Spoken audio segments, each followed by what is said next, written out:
In episode 9, Christine Simmons Moore explained how she was studying the psychic personality, and the topic of synesthesia came up. On this episode, you'll meet an artist with synesthesia who uses her gifts to help others in a rather unique way.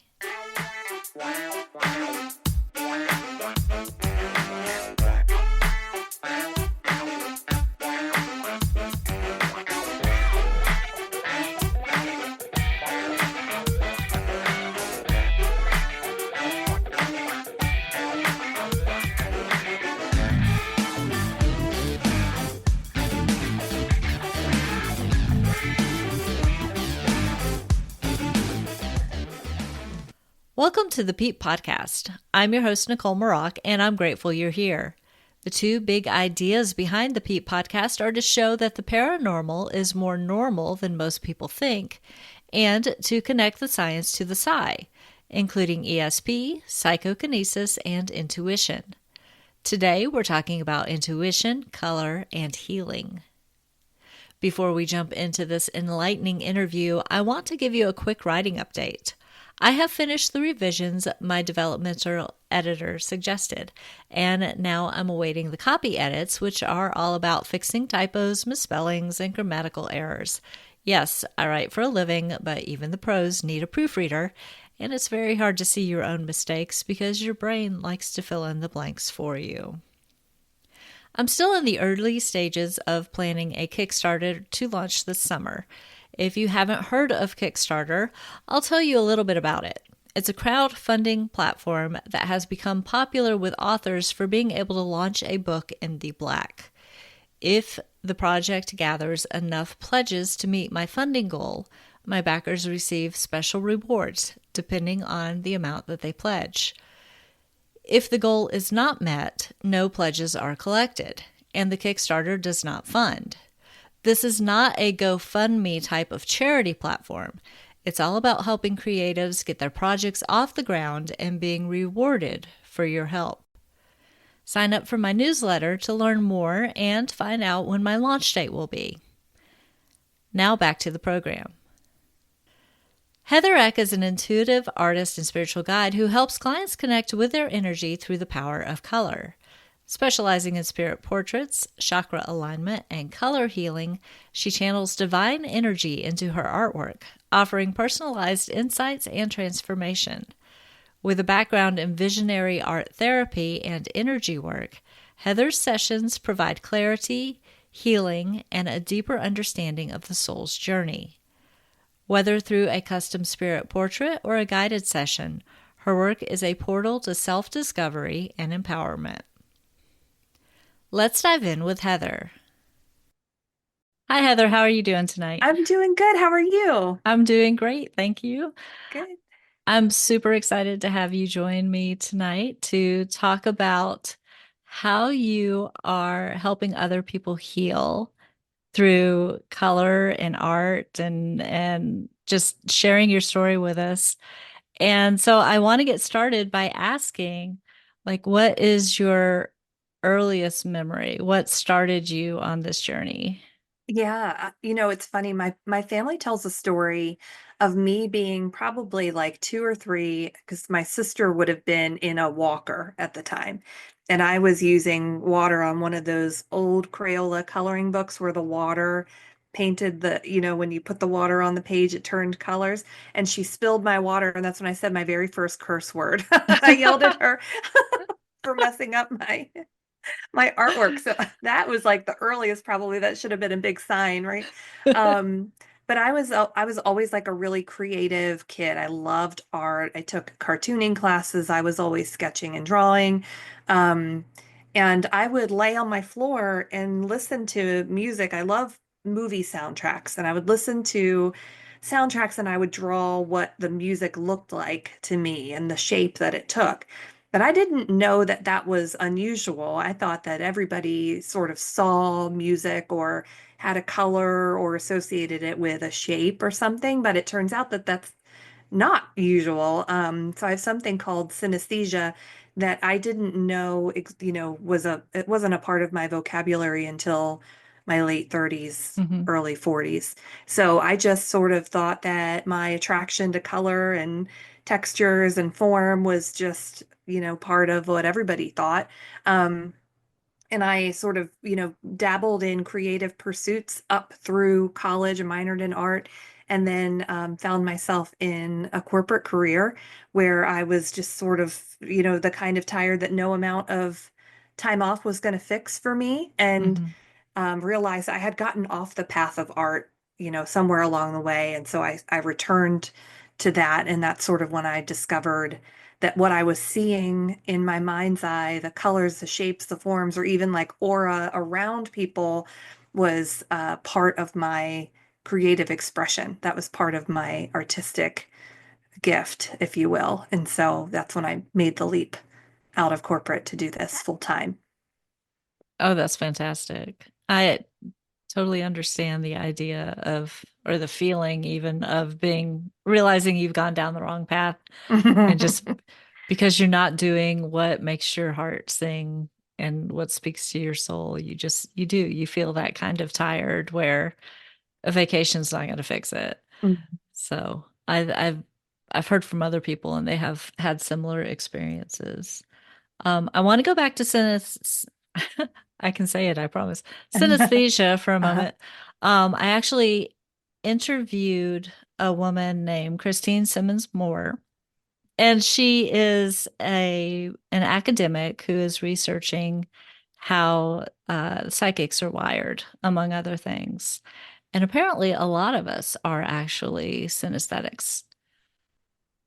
So it's interesting that you've had this experience and your experiences with colors, whereas Yeah. other people have different ways of experiencing the world, but it's all somehow related to, or because we are experiencing the world differently, it plays into our ability to be intuitive and sensitive to things that a lot of people shut off when they're kids and Hmm. don't quite get back to.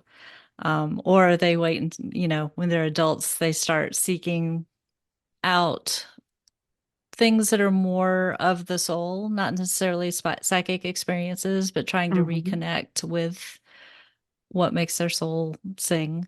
Yeah. Like a So returning to themselves. yeah. Yeah. So you said that you didn't realize that synesthesia was a part of your experience until you were in your 30s. Hmm. How did that come about? Oh, it's funny. I was working with a spiritual teacher. She's an amazingly gifted psychic medium. And and I was chatting with her because at the time I felt like I had collected every possible certification under the sun. I was constantly adding letters behind my name and I was seeking something. None of it was right. All of it sort of fit into the things I was interested in. I was getting my coaching certification, which at the time was great because I was in human resources, and being a coach felt, it fit in with my role as an HR business partner. But I was chatting with her and I was like, I'm a coach, I'm going to be a coach. And she was like, no, I don't see you as a coach. And I was like, well, okay. And then finally I came back to her and I was like, I'm not a coach. And she goes, okay, finally. And she said, your gifts, a lot of times I say this, I'm constantly quoting her about this because I think it is so true that a lot of times your gifts show up when you're a kid. Your gifts are sort of naturally in your field of curiosity, like you dabble in different things. Like if I go back, hindsight's 2020, my gift is in creative expression. Those things that I was drawn to as a kid, art and music and learning to play an instrument and dance and drama, those were all part of creative expression and they were all with me from that time I swore at my sister for knocking over my water, like it was all there. And so, so I, started talking to her about it, and it was almost like a light bulb went off. And she said, "Your gift is creative expression," and I was like, "Darn," like struck. And I just went, "Oh my gosh, duh!" And I looked back at all these moments that were sort of pointing me there. And I had always had these little like side hustles, painting wine glasses and little things. I would do craft projects for people, all these things that were sort of like there in the periphery. And I went to Michael's, I bought art supplies, I started painting right away, and I sort of I think took what I was seeing for people or experiencing for people, and then I would say, "Oh, when I look at you, I see green, light green, and white, and then started to associate those colors that I saw with where they were feeling pain or feeling stuck in their energy center. So if it's green, it's all about the heart. So that's somebody who's really struggling with this idea of self-love and self-compassion and forgiveness and acceptance and like moving to a place of deep unconditional love for themselves. And so I started doing these portraits for them, and my friend Amy came up with the title Spirit Portraits. And that's when I just sort of started doing that. And your listeners can't see it, but there's a large painting behind me that I just finished up last week. And that's sort of like an energetic spirit portrait about a thing, right, globally that's happening. And so then I learned that I was sort of tapping into all these energetic feelings about what's happening today, like what's happening this month, and what sort of energy are we all collectively sitting in, and started making paintings that reflected what I felt and saw. So when a client comes to you and asks for help, say they're feeling like they just can't get to the next level at Mhm. their work, or maybe they're feeling stuck at work and they're trying to figure out a different direction. What is your process for helping them? Yeah, I will sit and meditate on usually like a picture of them. I do some portraits in person. When you and I met at the Body Mind Spirit Fair, that's what I was doing, was doing these in-person spirit portraits. So if somebody's sitting right in front of me, I'll sort of take a minute and meditate and sort of scan through in my mind's eye each of the chakra systems or energy centers and kind of go, okay, what is each one saying, and what symbols are they putting out for me, and what does this mean? And then I'll create a portrait for them that tells me where they're feeling stuck and what their prescriptive color is. So if you're somebody who's stuck in a grief space, I might see you as like a light gray blue. And so a prescriptive color for you might be yellow or orange, because those are going to be a bit more uplifting. They're going to help you feel a bit more optimistic and joyful, and that'll help to shift your energy over to a different spot. And so the same sort of applies if somebody's not in front of me. I'll read their photo, and if they're deceased, I'll do that as well, and I'll create a spirit portrait based on a photo that I have of somebody to offer a portrait of their energy and what I see when I look at them. About how long does it usually take you to create a portrait? It's so funny. So sometimes these portraits will come very fast, and I'll spend maybe a half an hour with meditating and painting. Then there are some portraits where I can't connect to that person's energy right away. I have one now. It's a husband and wife. I did the wife's portrait very quickly, and the husband's is just kind of like hanging out. And I'm just like waiting to connect with his energy, because it just kind of feels a little bit like if I could describe it, it's like behind me. It hasn't come to the forefront yet. It's just sort of like sitting back here. And so I'm just kind of waiting for his portrait to want to be done. And then once it's ready, I'll sit down and do his. That's interesting. Do you think it's possible that maybe he's being a little bit guarded, or Yeah, that's yeah, he's not usually what ready? happens. Yeah. Yeah. It's oftentimes that if I sit with somebody and try to make a painting for them, if I can't connect to their energy, it's because they're either trying to control the outcome of the process, or they're feeling like a bit guarded about what they want me to see or not see. And I'm not a psychic medium, so I don't dive in and look at everything. I'm just sort of reading your like or your aura and your energetic signature. But it is, I think we all get nervous when we're sitting in front of somebody who's intuitive, because we're like, what are they gonna what are they gonna see? And they'll ask, is my aura black? And I'm like, no. No, it's not. You're fine. Have you seen a black aura? I have seen some gray auras and I have felt people's energies that are prickly or spiky. And Hmm. so I will sort of know, I will sort of know if I walk into a room that there's somebody with some funky energy in there, and I can sort of tell just by talking to somebody that their energy is off-putting or that there's something about them that maybe isn't for me. And it'll come through to me as like gray, spiky, prickly, or almost like Velcro hooks. You know what I mean? Hmm. It's like a curved sort of like sticky, not for me kind of energy. Yeah, I You probably totally experienced that understand. too. You Yeah, get it. Yeah. I totally understand what you're saying. So when you look at people, are you seeing their aura the way that we hear about people seeing auras? Like,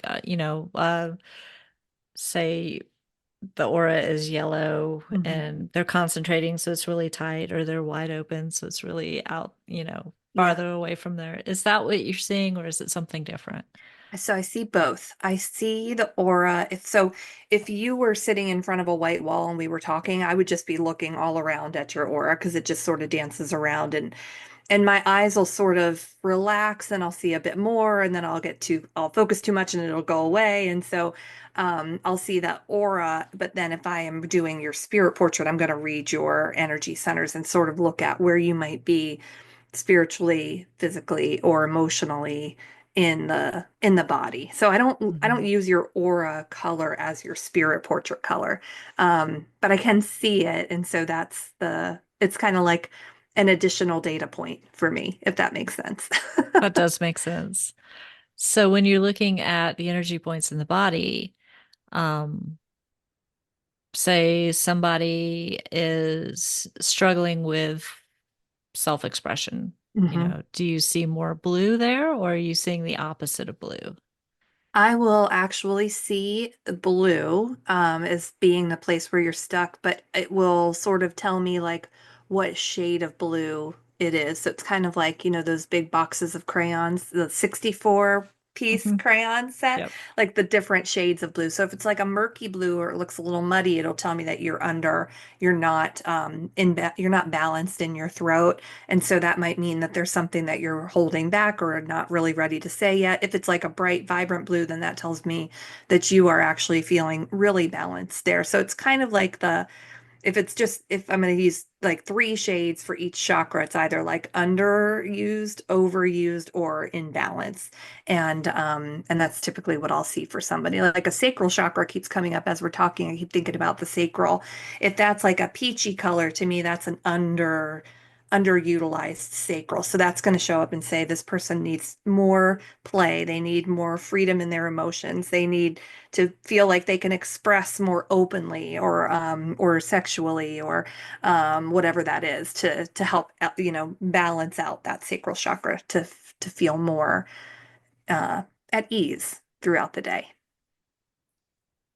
Are you reading me while we're talking? I don't think so. I Okay. because I was thinking that I'm like, no, I don't think so. I don't think it's for you. But as you're asking questions, the sacral keeps coming up. Keeps So I'm coming like, it's up. got to be So, about something. Yeah. yeah, and I actually just had this conversation to a degree on the last episode with Diane, and what I believe is when something like that is happening during a podcast, somebody who is going to listen to it is going to need to hear that. Yeah. So Yeah. this is this is going to be good for somebody.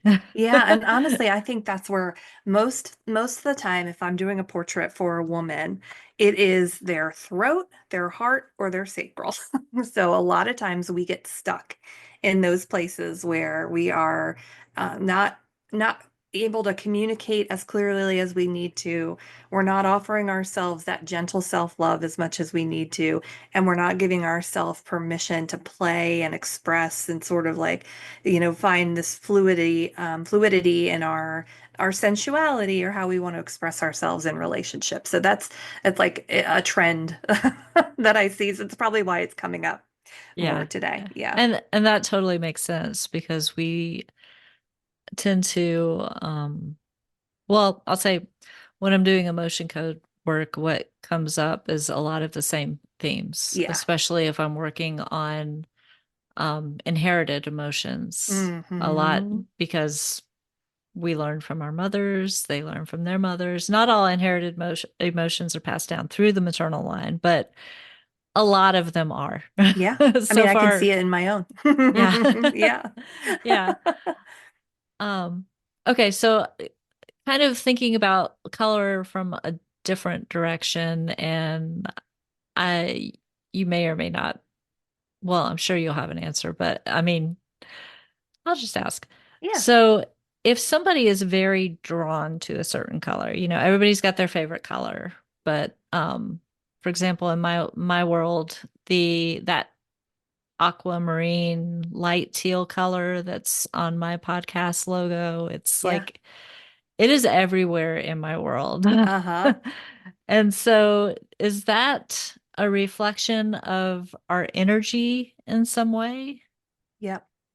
It is. When we are attracted to a color or that we use a color in our world, we're asking for healing in the place that the color supports. So teal is a really great example because that supports the throat and the heart. That is the color of the divine feminine. It is both, it's sort of a combination of this desire or this need to express ourselves, to speak truth, to speak authentically, and also to find this place of safety and love and compassion. And so those two things kind of come together to make that teal or that aqua color. But it's also a really soothing color. It's very calm. It's the color of those beautiful Caribbean waters.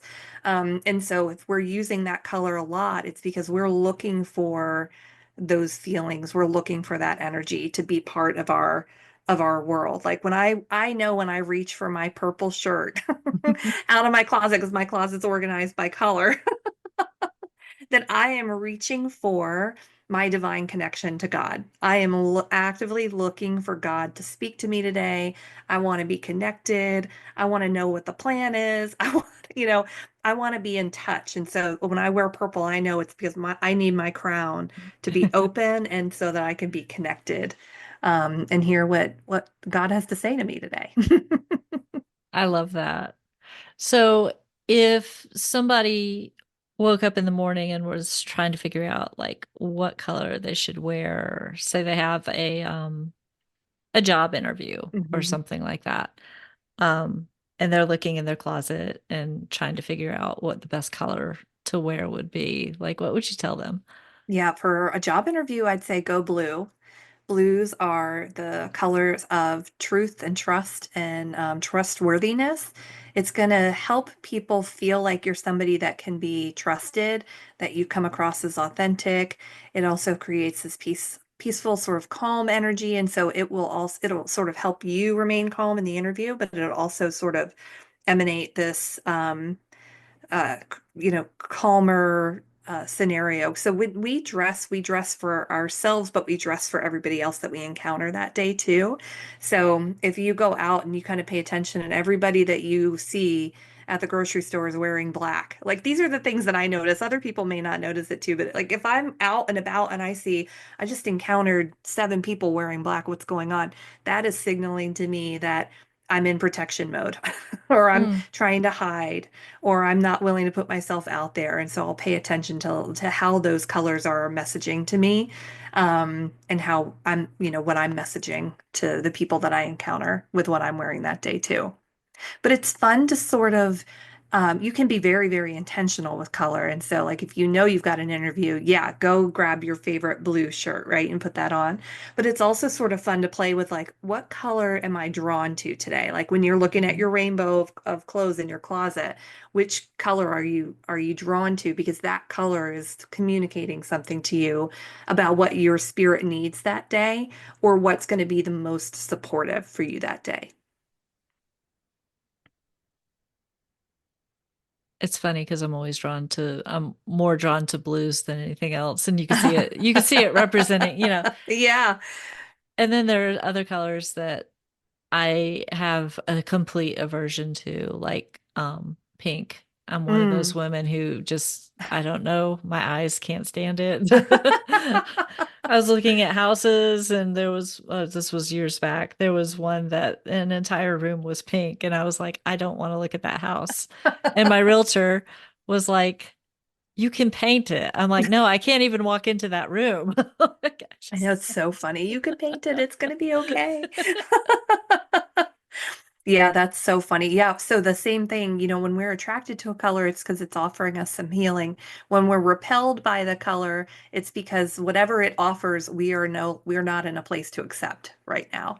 So I always think about that. Like I have very few orange shirts. You'd think for an artist, orange would be all over my house because that's the color of creativity. But I had my aura photographed at the Mind Body Spirit Fair, and all of my chakras, I got like a score for each of my chakras, and my sacral chakra was my lowest freaking one, and I was like, ah. So maybe I'm bringing up orange because it's for me just as much as it is for somebody else. that might be true too. Yeah. You have to listen to yourself. Exactly. Well, that's true. That's the thing that's so funny about the spirit portraits too, is that they offer just as much healing for me as they do for the person that receives it too. Like each time I do something, I feel like I'm getting a little bit a sliver of the healing that they're getting too. Yeah. So, in addition to color in the spirit portraits, do you look at line shapes? And by this I mean I've had very different from yours, but something called, the guy was calling it a soul portrait. It's very a Hmm. similar idea, but different types of artistry. And there were some parts of it where there were some sharp edges, and then there were parts of it where there were smooth lines. And, Hmm. he was saying the sharp edges are when I first meet people, I can be very intense. Like, I want to get to know them. I want to like completely understand everything about them. And then once I'm comfortable with them and I feel like I know them, then I soften up and I'm just really chill, which I thought was pretty accurate for the most Uh-huh. part. I mean, I tend to be an introvert, so I have to really be interested in you to ask you all these questions. If we were just sitting in a random place and not, me behind the microphone and you on the Zoom call. Yeah. Um, anyway, so just as an example, do you think about those things too?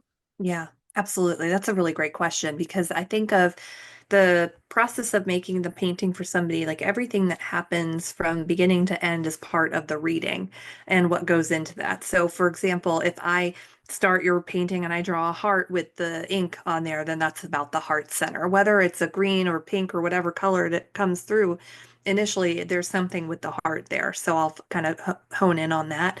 If the ink comes out in a burst and shoots blobs of ink everywhere, then I know that that's about somebody that needs to release something that is they're holding back. Or if it's something, this happens sometimes and it makes me laugh with the ink won't come out at all.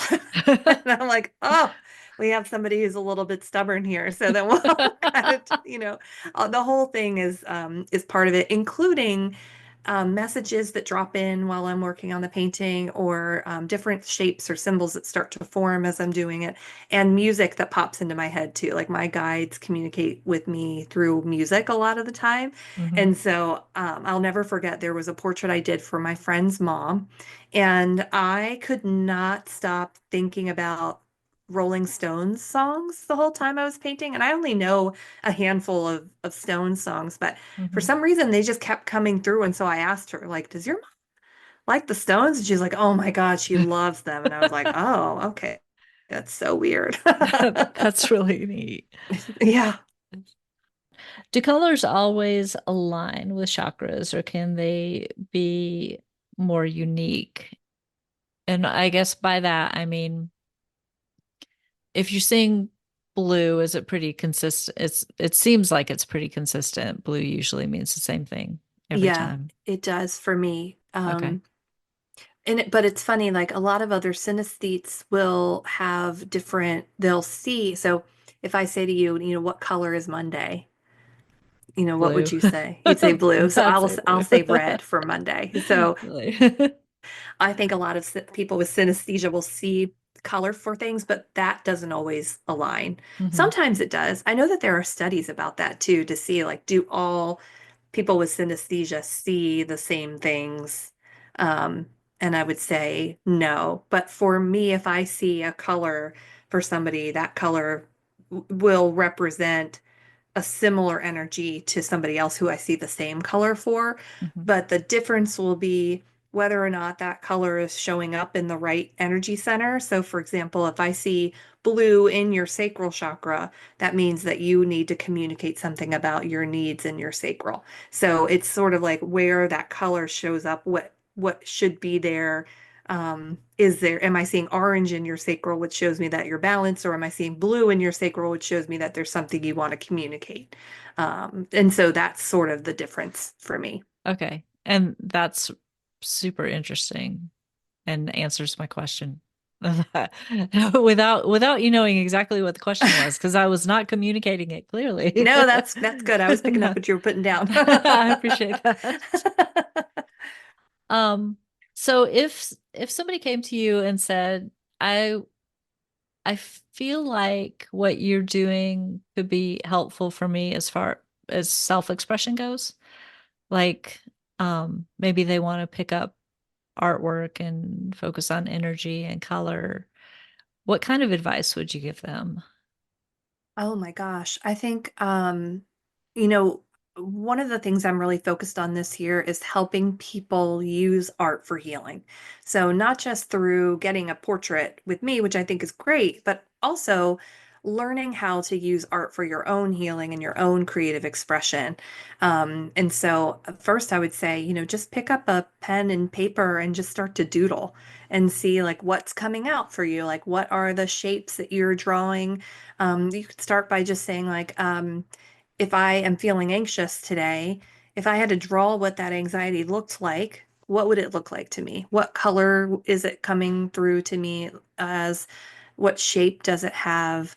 Does it have a scratchy Velcro texture? Does it have a soft teddy bear texture? And so I would sort of encourage people to just kind of get to this place of being able to visualize or sketch or draw your own internal feelings and connect that to the energy, because I don't think enough of us play or draw or doodle like we used to when we were kids. A lot of us Mhm. did that stuff and we move away from it. But art is so healing in whatever form it, if it makes you happy, right? If it's drawing, if it's dancing, if it's baking, if it's sewing or crocheting, any Mhm. kind of art, 15, 20 minutes is going to lower your cortisol levels and calm the mind and get you out of your own way. And so my goal this year is to create more of those opportunities for people to learn how to do that so that they can find healing on their own day to day. Okay, so I know you mentioned just pick up a pen and paper. You could Mhm. grab a box of crayons Yeah. or the little watercolor kits that you get at Walmart in the arts and crafts aisle or Yeah, whatever. exactly. Do you have a favorite medium that you work with? I primarily use acrylic paint for my larger pieces, but for my portraits, I use alcohol inks. And that's because they're very highly pigmented. So they're just like real beautiful, inky colors. But I was just working on a piece today that's got some soft pastels in there and some pen and marker. And so a little bit more mixed media, but usually just acrylic paints. Do you have any upcoming events that you would like to talk about? Yeah, thank you for asking. I am holding a couple of workshops this month in April. One is actually this week, Wednesday. But I'll be hosting monthly workshops for developing your intuition through art. And also some more, I don't want to use the word like heavy duty, but more therapeutic art workshops where we're going to focus on topics like using art to heal from, to heal your grief, or art for autoimmune diseases or things like that, where we're really tapping into places in our lives, emotionally, physically, or spiritually, where we need some support. And working with art and color and symbolism and meditation to find some peace and calm for that. So those are coming up, and you can find those all on my website too, And your website is heathereck.com. that's easy enough. I'll put a link in the show notes and make it really easy for everybody to find you. Did you have anything else you wanted to talk about? Um, No, I like to tell people just to pay attention to what colors you're drawn to. Like I always look at my laundry for the week and go, what did I wear the most of? What color did I wear the most of last week? Like I posted on my Instagram stories one time that I had done laundry and I was going to put all my clothes away and it was like stripes, stripes, stripes. And they were all different colored stripes. And stripes are all about surrender. They're about letting go. And so that week I had been all in the energy of letting go, letting God, that it really wasn't until I looked back and saw it that I went, oh, that makes sense for me and what I was going through at the time. So just pay attention. You're getting messages from the universe, from people who strum your harp when you're not in the room. Like Oh, those please, things. please share that story. Oh, sure. I have a beautiful lyre harp in my studio, and twice this past week, somebody has plucked the strings when it's just me in here, and it's behind me about 6 feet, so I can't reach it. I So love somebody's it. coming to say hello. Yeah. I absolutely love that you shared that with me because you know, we, I was going to say we all have those moments. Many of us who do this kind of work have those Uh-huh. moments. They don't scare me anymore. Now I know, like, if I see somebody out in the hallway, I'm like, go away. Yeah. You can't come in here. Or I'll say, my only God and Holy Spirits are welcome here. It's time for me to go to bed and then Yeah. try to go to sleep. Yeah. Mine is only God, my angels, and beings of light are allowed to be here. That kind of thing. Yeah, yeah.